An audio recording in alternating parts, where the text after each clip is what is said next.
This is Brussels. Or rather, what people imagine if they've never been here. And now, here's the real Brussels.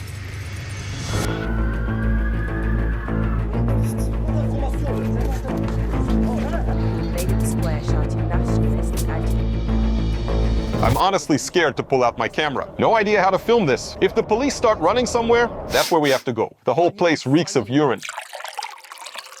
Hi everyone, I'm in the political heart of Europe, Brussels. A city drowning in crime, gang turf wars, and literal piles of trash. On one side, you've got the EU and NATO headquarters and constant high-level summits where world politics are decided.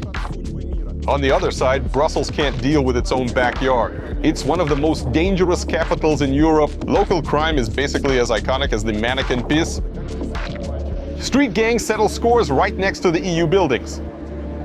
Heaps of garbage block the view of beautiful Flemish Baroque facades. A third of the city lives below the poverty line, and you can see it in whole districts. In short, it's total chaos. People sell drugs right out in the open. It's wild. One Brussels market just spills into another. A cute, in quotes, little dump here. There was a shootout or something just a moment ago. Something went down, there's police everywhere, lots going on. I don't remember seeing anything like this elsewhere in Europe. And the craziest part? Brussels is technically one of the richest capitals in Europe. Half the residents in some neighborhood feel unsafe just stepping outside. And nothing changes for years. Some areas are practically off limits, that's how dangerous they are. And that's exactly where I'm going today. I'm going to show you the real heart of Europe. So this episode is in a way anatomical. I'm starting my Brussels tour at the most dangerous train station in Europe. Then I'll head to Molenbeek, nicknamed Europe's jihadist hub. After that, the street that's probably the dirtiest in all of Europe. No wonder Brussels is the bureaucratic capital of the EU. I'll also check out the panel housing in Peterbos, a neighborhood taken over by drug dealers a couple of years ago. And I'll stop by the metro station, where a teenager opened fire on locals with a Kalashnikov.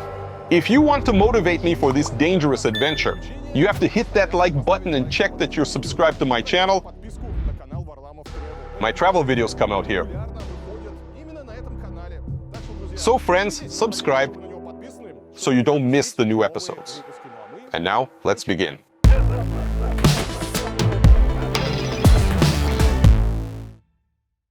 Welcome to Brussels.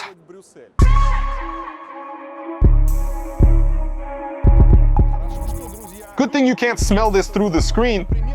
It's like one of those old public toilets, the ones no one ever cleaned.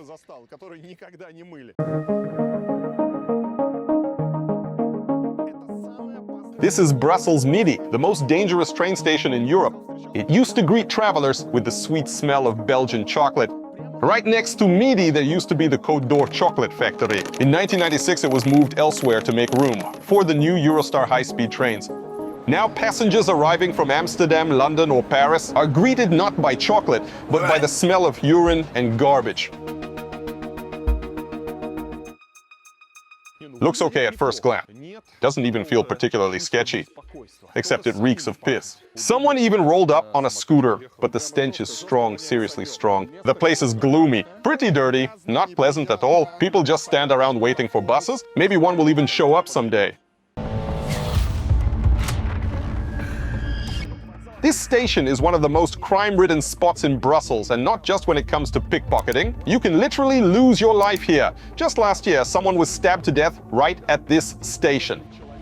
A couple of months later, a man and a woman were gunned down while sitting late at night on the terrace of a nearby cafe. Now, murder isn't exactly an everyday thing here. The most common crimes are theft, extortion, and drug-related stuff.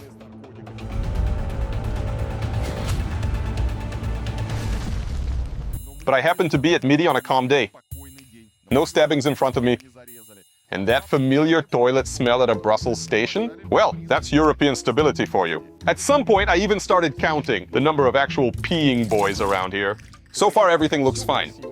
A normal, even relatively clean station, it just stinks of pee.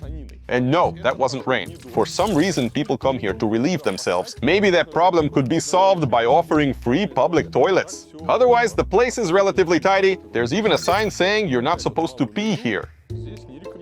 Doesn't look like anyone reads it. Overall, the smell is nasty, there are a few homeless people, but honestly no more than at any other big station. They say there's a really scary tunnel here. Apparently, that's where the true horror is.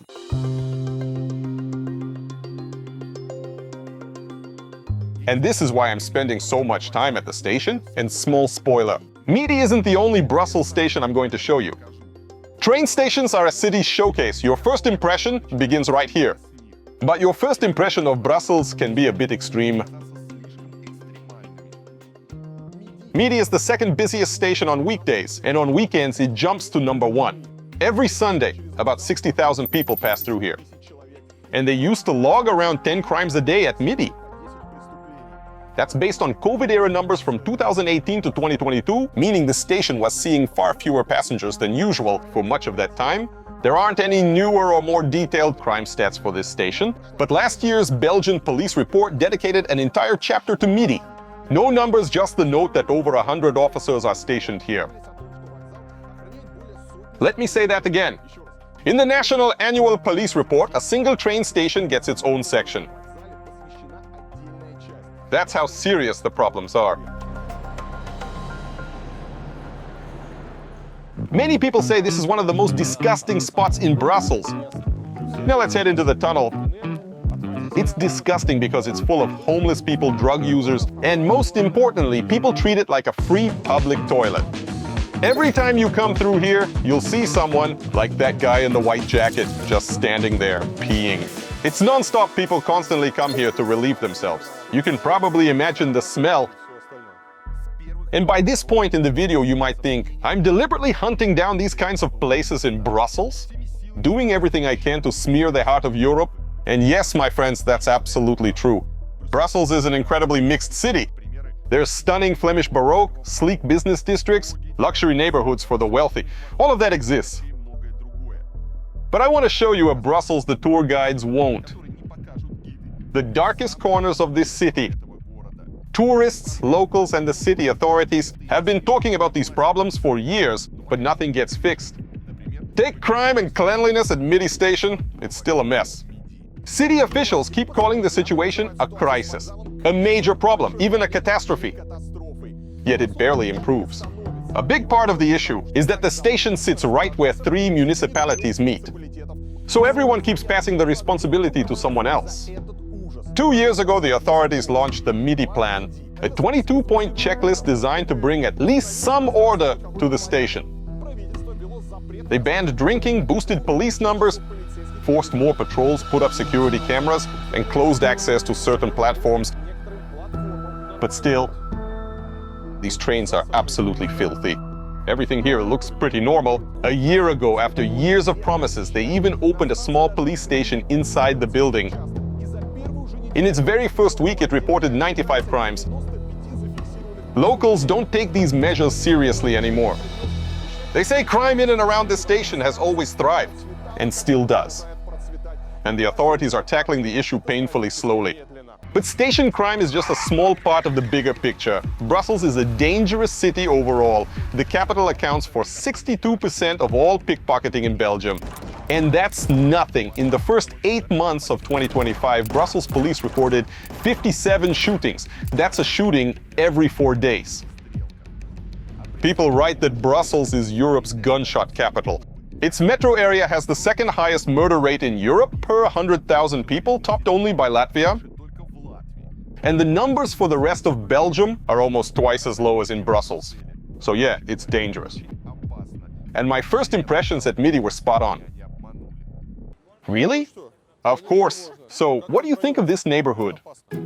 They say it's the most dangerous, but I live here. So it's fine? No incidents?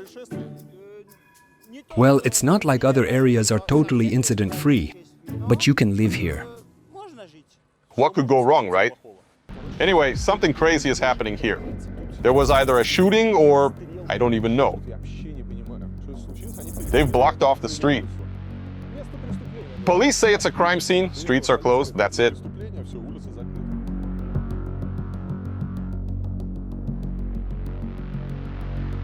I'm heading back through the station now, because the officer said the whole street is shut down. Something definitely went down here. Maybe it was a shooting, I have no idea. And immediately there are drug users all around. This neighborhood is just brutal. I've just arrived at North Station, another station in Brussels. It's close to Midi, where we already were, and supposedly it's not as dangerous. But honestly, the situation right outside this station is way worse than what we saw at Midi. Because here they sell drugs completely in the open. I'm genuinely scared to take out my camera. I have no idea how to film this. There are some vicious-looking guys standing around in groups, in gangs, and I honestly don't know how to record this safely.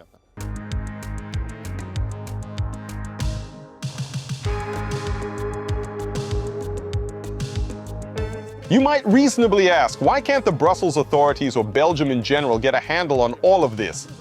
One answer is that the city's governance system is incredibly messy. Brussels is officially bilingual. French and Dutch are spoken here, and local officials are elected from both language groups.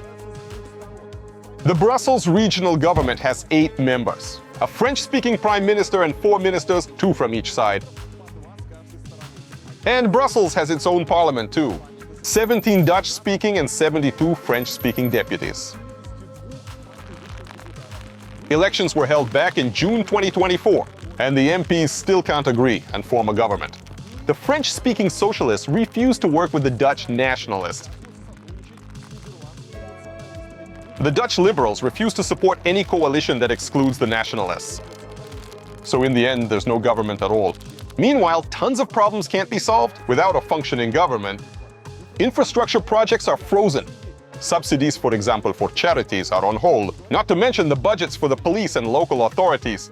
And so, year after year, Belgium's slow, cumbersome democracy just can't keep up with the growing number of problems. Honestly, friends, I have no idea what's going on here. Because this kind of chaos, really, I don't mean to offend anyone. Guys, if you live in Brussels, good for you. But I don't remember seeing anything like this in any other European city. It all reminds me of, I don't know, maybe some American cities where things are completely out of control. But what's happening around the train stations here is genuinely unsettling.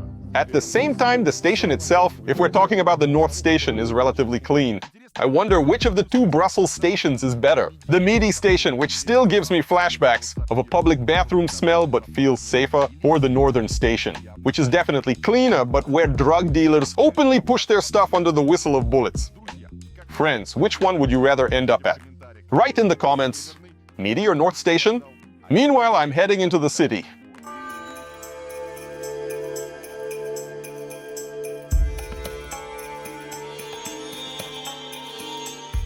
Let's start getting to know Brussels.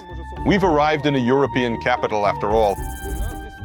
And right outside the station, there's an incredible market. It's amazing, you can buy a down jacket for 30 euros, a sweater for 15. People are actively shopping, and this is all happening right by the station.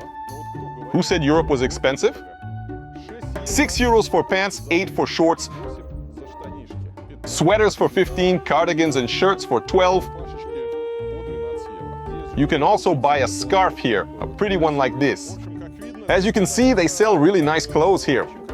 And to be clear, this market is huge. How long have we been walking already? It just keeps going. Basically, with 100 euros, you can put together a full outfit. And this market isn't just right here. Seriously, whole streets have turned into a market. It's impressive. There's also a police car parked here, apparently keeping an eye on things. So now let's talk a bit about urban planning. After all, we're in a European capital. And here you can't help but notice the beautiful modern trams sitting on these impressive tram tracks. Everything around is covered in trash. And these are the tracks for the trains going from Amsterdam to London, or rather from Amsterdam to Paris. From early morning, Brussels residents come to this market. It's not just a few booths thrown together, it's a massive market right next to the station. It has swallowed up several whole blocks. And I still haven't reached the end. I've been walking quite a while already. They sell clothes here, all kinds of odds and ends. Mostly everything is inexpensive, and honestly, judging by the vibe, probably 80–90% of the shoppers aren't really Brussels locals. Well, at least not third-generation Belgians. And the selection reflects that. Lots of goods from the East, aromatic spices, matching clothing. Basically, you can find everything here. And generally, if you suddenly decide to visit a European capital on a Sunday, you can put together a full outfit right here, so you don't stand out too much among the locals. Clothes, piles of fabric, cheap belts, watches, toys. I'm leaving the station now, and here people are saying we should free Palestine and boycott Israel. And up here are all these incredible skyscrapers, an office district. Their whole EU bureaucracy lives in these buildings. But down below, if you look, there are all sorts of people. Drug users, homeless people, shady characters, and right in front of the station entrance, guys are selling drugs again. So friends, I have to apologize, I was wrong. Remember how I said that everyone just goes to one spot and pees right next to the station entrance? Turns out they're peeing in designated spots. It's like, you see, a special outdoor urinal. I thought it's an electrical cabinet and people pee on it. The whole thing still smells awful. They built these things right next to the station, so people wouldn't pee on the walls, but on these boxes. Just so you understand how bad it gets. These open-air urinals even have signposts. See that navigation pole pointing left to where, as it's properly called, the urinoir is located. If you want to pee, don't do it on the walls, go pee over there. And that's exactly what people do.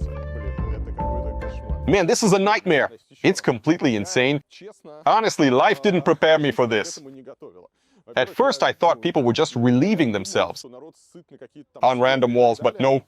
They've been given special cabinets or boxes to do it in. But that doesn't make it any better, because the smell is unbearable. Instead of just building normal, free public toilets, they're doing whatever this is. There's some guy here picking up bits of glass. I have no idea what's going on. Drug users are passing stuff around right at the entrance. The police are here too, something's cordoned off. There's a huge amount of drugs in Brussels. Even Brussels sewers are basically high. This year, the European Monitoring Center for Drugs tested wastewater in European cities for cocaine, MDMA, ketamine, and other substances. So friends, don't drink water from Brussels fountains or rivers.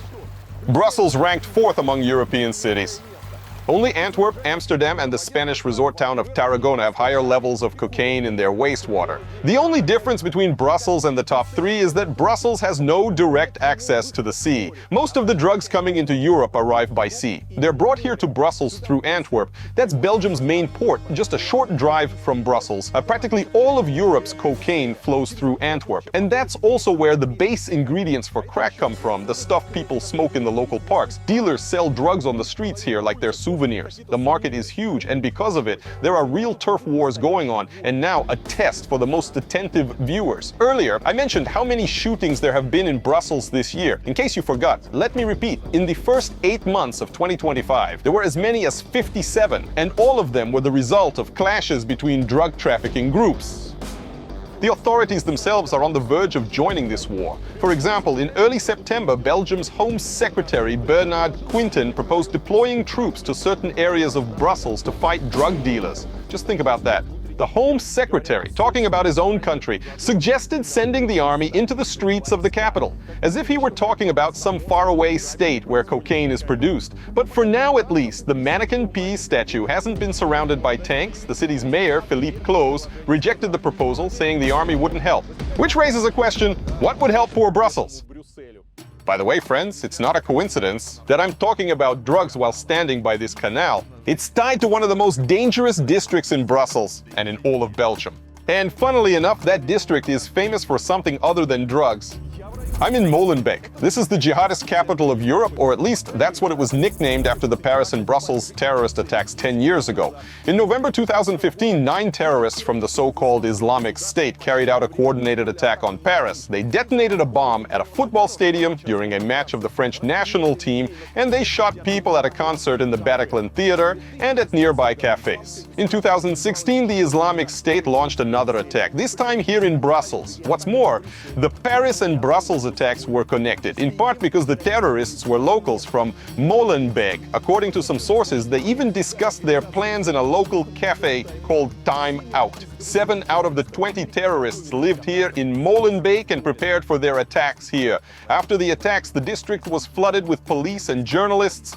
The police searched for the terrorists and raided their apartments. The journalists tried to figure out how Molenbeek had become a hub of terrorism in Europe. Some locals were extremely unhappy with the sudden attention. Some even attacked journalists. Radicalization among young people was already a major issue in the district, even before the attacks. Youth unemployment in Molenbeek in the mid-2010s was around 40%. That made young people an easy target for recruiters from extremist organizations. Those who joined the Islamic State in Iraq or Syria were reportedly paid around 6,000 euros. 10 years later, the image of Molenbeek has changed slightly. Mosques and schools that were accused of radicalizing teenagers have been shut down. The bar where the terrorists had planned the attack has since become a community center. Something happened, the police showed up. There's something going on. Let's go take a look. Generally, I think that if the police are running somewhere, that's where we need to be. Someone tossed out a fridge and kids are tagging along behind the police. Well, let's be honest, this isn't the most prosperous neighborhood.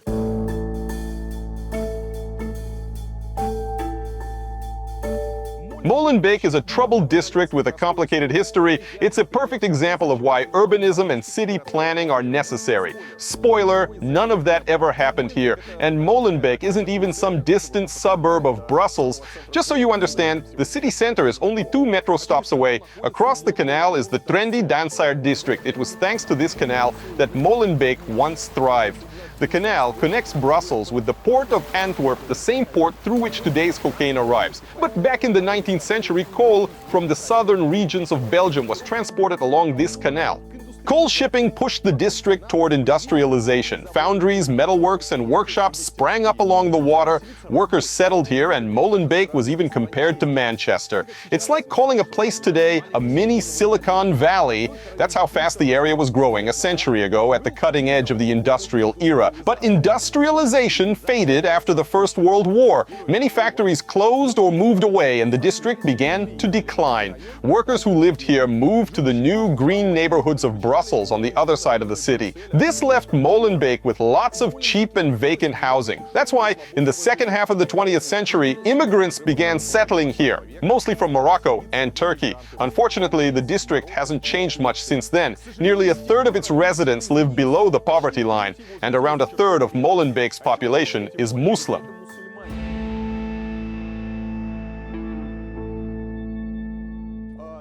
Here's something interesting. While we were filming in Molenbeek, I noticed a man following me. He was pretending to talk on the phone, but in reality, he was filming me. I walked around him and he turned to follow me as well. It was obvious he was pointing the camera straight at me. I looked at him. He asked if I had any questions. I asked, "Are you filming me?" He said, "No, I'm not filming you." But it was clear he was tracking me, and he had someone on the line through an earpiece. I realized he was telling them that I was some Russian guy doing something here. I kept walking and he understood that I had noticed him. Then another man joined in. He was well dressed, also holding a phone. And he too pretended to be talking to someone, phone up like this. But I could tell he wasn't talking to anyone. He was filming me, right up close. And it was obvious he was sending it to someone. I still have no idea who they were. Maybe some sort of security for the local drug dealers. It was hard not to notice me in that neighborhood. I stood out a lot. Plus, I was walking around with a camera doing my thing. So maybe some kind of local security group wanted to keep an eye on me and figure out who I was. Maybe they thought I was with the police or something like that.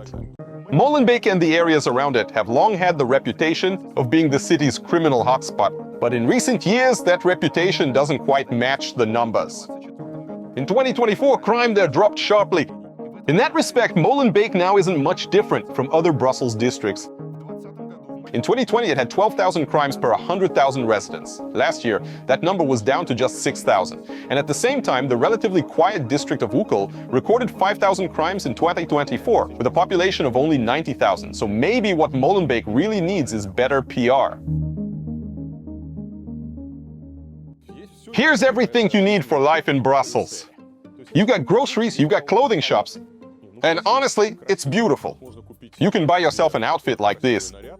They even sell Palestinian flags and all kinds of accessories, so you can express your political views. I honestly don't think you'll find this many shops selling luxurious outfits in any other European country. Just look at the robes, the slippers, and by the way, they're just 10 euros. These robes cost only 10 euros each. Look at the golden teapots, coffee pots, trays, lamps. You could turn your apartment into Aladdin's cave. And just to clarify, this is a different area. I'm walking through various parts of the city, but each neighborhood has a huge bazaar like this. So here we are at some sort of square. A wonderful square, actually. Samira, miss. They sell dresses here, just stunning, truly stunning outfits. Luxurious dresses with embroidery, decorations, everything.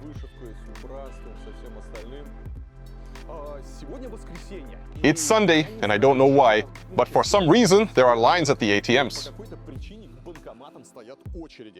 This isn't the first one I've seen. There are genuinely dozens of people queued up. People just standing there, waiting for the ATM. Why? No idea. And when I saw a rainbow crosswalk in central Brussels, I wondered, what if they tried that near a mosque? What if they put one in an area where almost all the residents are Muslim, where there's a very high concentration of mosques? And you know what? They did and nothing happened. People walk across it just fine. The rainbow crosswalk doesn't bother anyone. Some people carry rugs. Some are wheeling their kids around. Everything's fine. Everyone's tolerant. And there are migrants here from all over the world, even from Latin America and Russia. Low housing costs, cheap cafes, multicultural life, it all attracts people. And honestly, you won't get bored here. Some Brussels politicians don't sugarcoat things. They call this area a rotten zone. A few years ago, Molenbeek became one of the main battlegrounds for Brussels drug gangs. And it still is. And the cafe behind me, Time Out, wasn't shut down after the terrorist attacks, but because police found illegal substances inside. With that, I say goodbye to Molenbeek and finally shake off my tail. At least I hope no one will follow me in other parts of Brussels. But every district leaves its own impression. Now I've moved to a new neighborhood, Schaerbeek. It's also close to the city center. Here's a cute, in quotation marks, little dump is right here. You don't have to go far. Just take a few steps, just a few, and there's another pile of trash. For example, right here, see? It's clear this place hasn't been cleaned for a while either. These central Brussels streets are not only dangerous, they're also dirty. And here I am, friends, on Rue de Brabant, which regularly appears in rankings of the dirtiest streets in Brussels. For a while, local sanitation workers didn't even collect the garbage here. They were afraid to come here. According to surveys, trash and filth on the streets are among Brussels' biggest problems, something residents complain about constantly.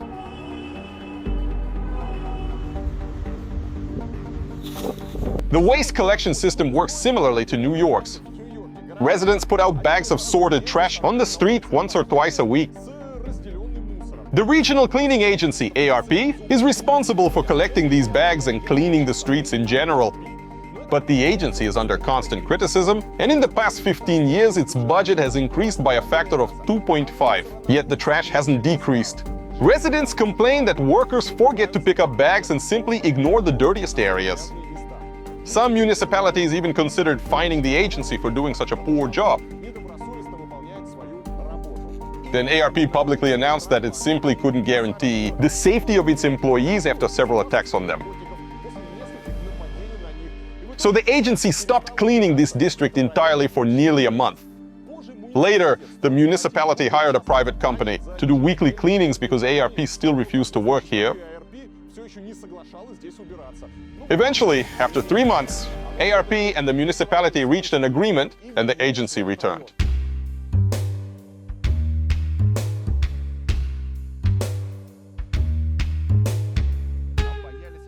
They had avoided Rue de Brabant because it sits right next to the local red light district. And this place isn't even remotely tourist-friendly, unlike Amsterdam. Rather, it's simply crawling with all kinds of shady characters. I didn't dare walk there with a camera, but I did drive down the street.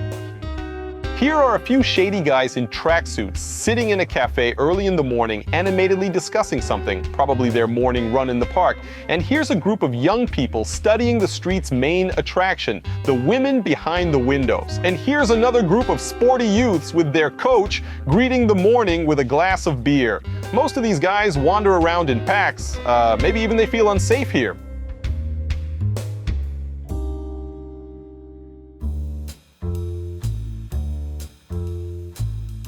And in 2023, the city authorities started issuing fines for littering. Fines range from $75 to $300 depending on the size of the discarded trash, but people still dump both large and small garbage right in the middle of the streets, and municipal services don't pick it up. As a result, little makeshift dumps pop up randomly all over the city.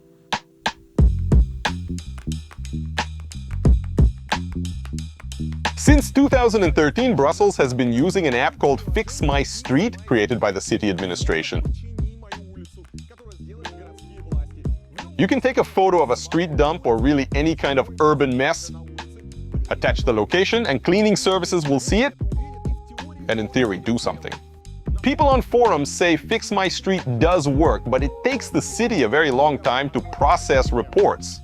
Which isn't surprising. From January to June this year, Brussels residents submitted nearly 14,000 Fix My Street complaints, and most of them were about spontaneous garbage piles.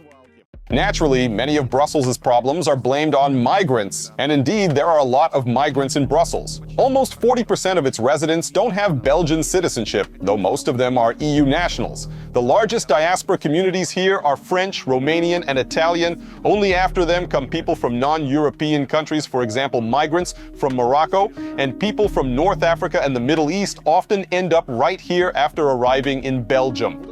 This fortress-like building is the Fedicel Arrival Center for migrants. It's the first place refugees go when they come to Belgium. It used to be a barracks, then a prison, then a military site again, and since 1986 it has been a migration center.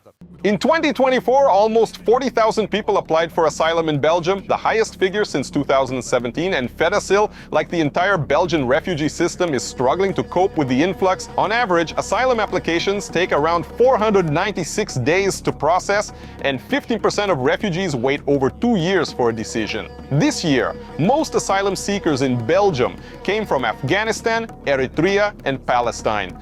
Belgians themselves are convinced that the country can't handle the growing flow of refugees and migrants. Half of the population wants Belgium to completely close its borders to all refugees, regardless of what they're fleeing. Among European countries, only Germany and Hungary show even higher support for completely sealing the borders. Just behind these walls, refugees undergo an initial medical exam and an interview. After that, in theory, they're supposed to be assigned to a shelter, but the process often drags on. Right next to the center runs a canal, and at peak moments, up to 115 tents line the canal, refugees waiting for their intake and placement. For visitors to Brussels, signs in several languages direct you to the nearest toilet, which is quite far away. And no 3 minutes, yes, 250 meters. Very convenient. The nearest toilet is in front of the Carrefour Express. The open-door policy toward migrants has led to a political shift to the right, and in Belgium, the face of that shift is the country's new Prime Minister Bart De Wever, leader of the nationalist New Flemish Alliance. De Wever's key campaign promise was to drastically reduce the flow of migrants into the country. So De Wever, who took office in February 2025, has already begun introducing the strictest immigration policies in Belgium's history. New arrivals will no longer be able to receive government benefits during their first 5 years in the country, refugee allowances will be reduced, and permanent residency will be granted only after 5 years of living in Belgium and only if applicants pass a language exam and have a job. Migrants will be allowed to request family visas only 1 to 2 years after arriving. De Wever is fully committed to tightening Belgium's migration policy, and in the near future, he plans to close several reception centers if the influx of newcomers decreases. Let's keep walking. There are all kinds of places here. You can repair your phone, grab a kebab, smoke a hookah, get a stylish haircut. I noticed these shutters are really popular here. Look, on all the windows, if you glance over there, every ground floor window has heavy shutters or blinds, and they're all closed. Same on the other side of the street. We're moving farther from the station now, and the neighborhood isn't as safe anymore, so people try to protect their windows however they can. Oh, there's the metro station we need. A dangerous station, but there's police there, so don't worry.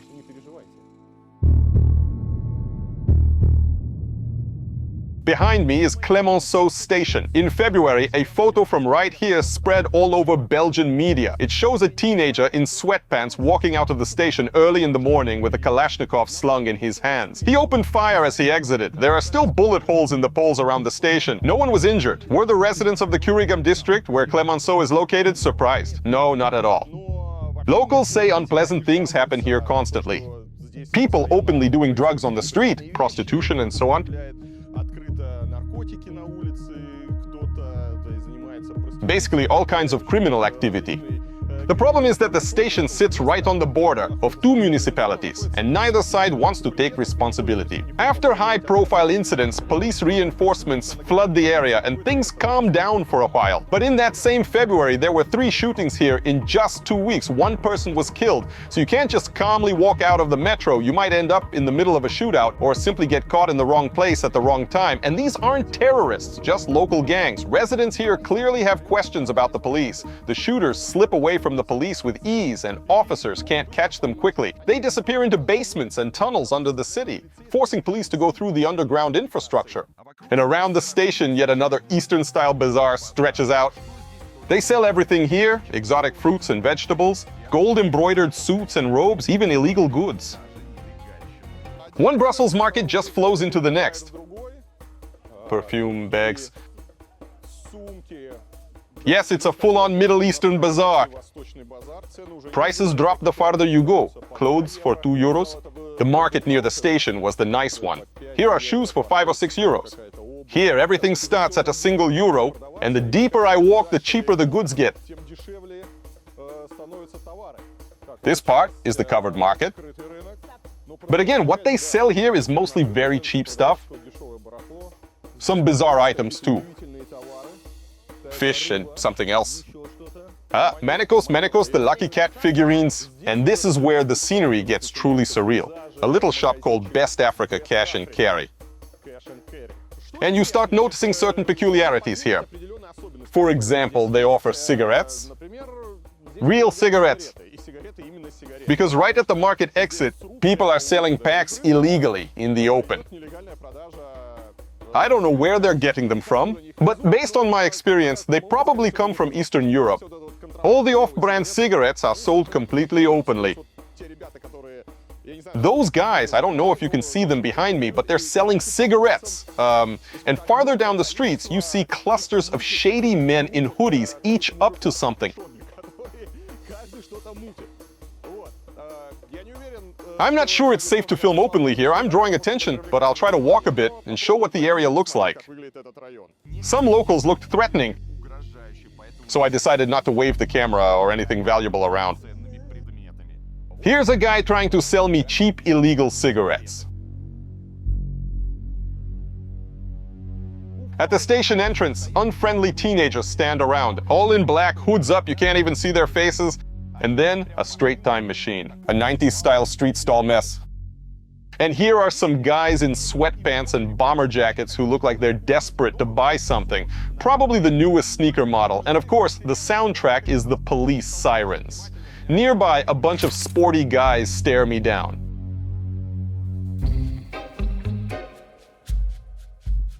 And the most surprising thing you can find here, amid all this trash, shady people, illegal cigarette and drug sales, is a restaurant with 2 Michelin stars.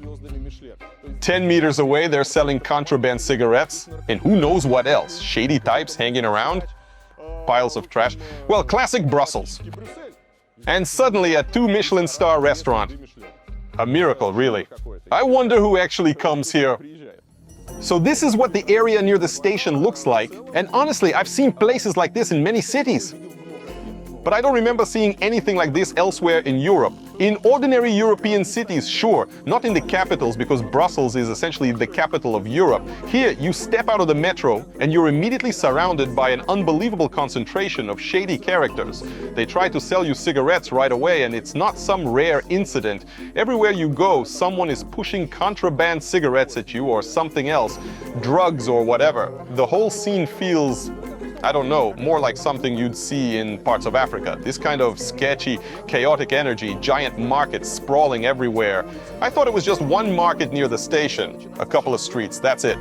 But no, you walk literally 500 meters and another market starts. And that one blends into another.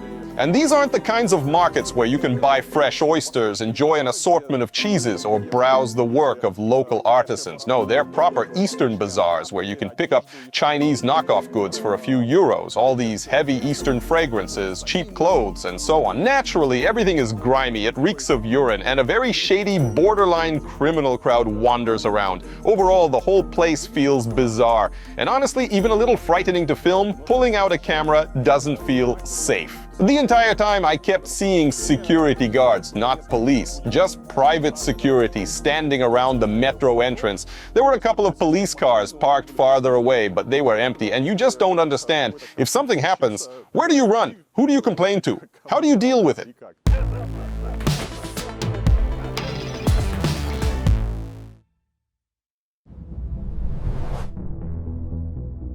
I'm at the medieval gate of Brussels, the Porte des Halles. In 1924, there were 3 shootouts a week happening inside and around this park. That's how local drug dealers settled territorial disputes. And just 2 years ago, Porte des Halles Park was the center of Brussels' crack epidemic. This cheap drug was being smoked openly, right on the park benches and in the surrounding alleys. And of course, in the nearest metro station. Locals say there were around 20 crack dealing points within just a kilometer of the park. What's most shocking is that the Palace of Justice is only a few hundred meters away, and even 12 and 13-year-olds were smoking crack. Restaurant managers around the park complained that drug users were robbing their customers daily, and they'd rummage through trash bins, making a mess and creating all kinds of chaos. The park had always been popular with people looking to get high, but back then it was just weed washed down with beer. Now it's crack. The mayor of the municipality where the park is located, Jean Spinet, said the scale of the problem is comparable to the heroin waves of the 1980s. He compared the crack users to zombies. Brussels is considered a green city. 1/5 of it is made up of parks. But in these parks, people aren't jogging, walking their dogs, or just relaxing and enjoying themselves. For marginalized groups, parks are a favorite place to use drugs. They're also popular among the homeless and petty thieves. Locals, on the other hand, tend to avoid them. Many people stay away from green areas precisely because they're afraid of being robbed or attacked by homeless people or drug users. Brussels has a huge homeless population, and that's another sore spot for the city. In 2024, there were 10,000 homeless people here, 25% more than just 2 years before. Around 4,000 of them live in state-run shelters, and the Brussels government keeps trying to show that it's doing something about homelessness on the streets. Since 2019, the budget for tackling the problem has nearly doubled, up to 73 million euros. The money goes toward creating new shelters and emergency housing, offering hot meals at various points around the city, and providing medical and other support for people without a home. After yet another murder near the park, local authorities designated the area around the gate as a drug trafficking hotspot, requiring increased surveillance. They boosted the number of officers and patrols. Several police raids followed, and around 1.5 kilos of hard drugs, firearms, and nearly 100,000 euros in cash were seized from a dealer operating near the park. And now the park looks fairly decent. There's only one tent left with a couple of shady-looking guys. So let's keep exploring Brussels. We'll cross the road using the rainbow crosswalk. I wonder if that scares off drug dealers.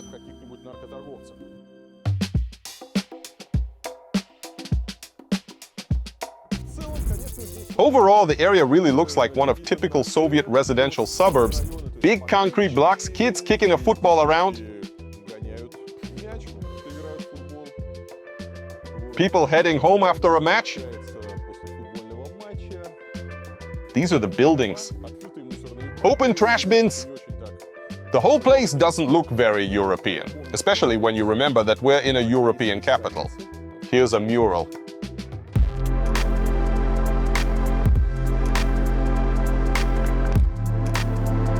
And what are these concrete blocks? This is Pieterbos in Anderlecht district, basically the outskirts of Brussels. These buildings were put up in the 1970s. Today, this is the largest social housing complex in Brussels, home to around 4,000 people. And this area, as you can probably guess, is far from prosperous. In some parts, when you walk around, you find yourself in really unpleasant corners.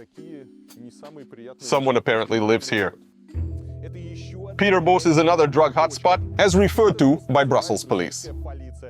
In February this year, a 54-year-old man was shot dead here, another casualty of a drug-related conflict. Law enforcement says the local gangs are tied to the Albanian and Moroccan mafias, as well as criminal groups from Marseille. In short, international crime is thriving among these concrete apartment blocks. So now we'll walk around and see what things look like today. Everything changes fast here, and hopefully this little tour ends safely for me. What's interesting about this area, friends, is that some of these buildings are actually being renovated. Apparently, local authorities decided that if they improve the architecture of these bleak concrete blocks, the area might become safer and nicer to look at. Well, they definitely look nicer. Whether they've become safer is still an open question. Back in June, police carried out a full-scale operation here involving 800 officers and a helicopter. After that, security forces put the entire district under tight surveillance with daily patrols, searches and ID checks, but Pieterbos residents are used to this kind of thing. 4 years ago, in 2021, police had already conducted hundreds of operations here, mostly drug-related. It didn't help. Last year, local gangs practically took control of the area. They even started checking people's IDs themselves and blocked the entrances and exits to the neighborhood. And here you can see it. This is one of the old concrete blocks, looking as gloomy and depressing as ever. And over here is one that's been renovated. They're cladding the buildings, adding interesting balconies. There's a major renovation going on right now. They're replacing the pipes, redoing the facades. And this building here has also been covered in metal panels with these oddly shaped balconies. Every resident got special foil-like curtains. I'm not even sure what to call them. And the building now looks completely silver. Pretty cool. You look at it and it feels clean and tidy, mostly because everyone has the same curtains. They're metallic, almost like they're covered in aluminum foil. On the side facing the street, it looks really striking. Brussels is getting prettier, friends. I don't know who the mayor is here, but the city is definitely getting a facelift. Especially these crime-ridden districts.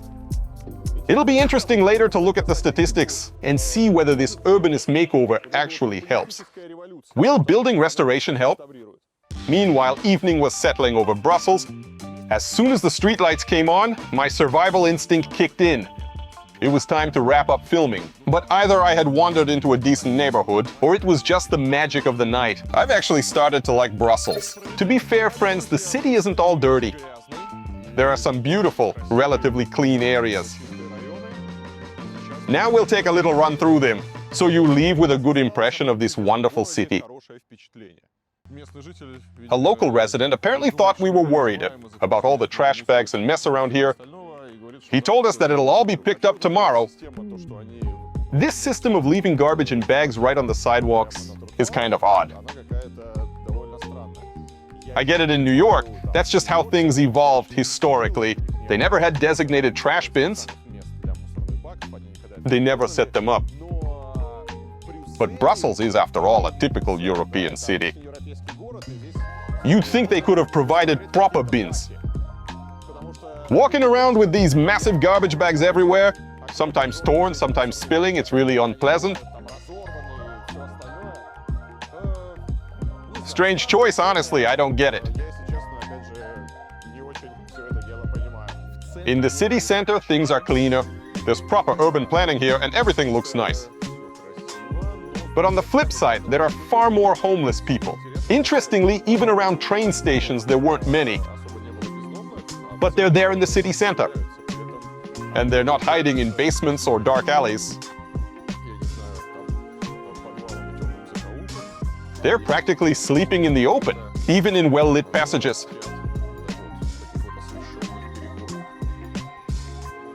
Still, overall, the city center is quite pleasant, very European. Beautiful architecture, lots of tourists. It's definitely much better than some other areas.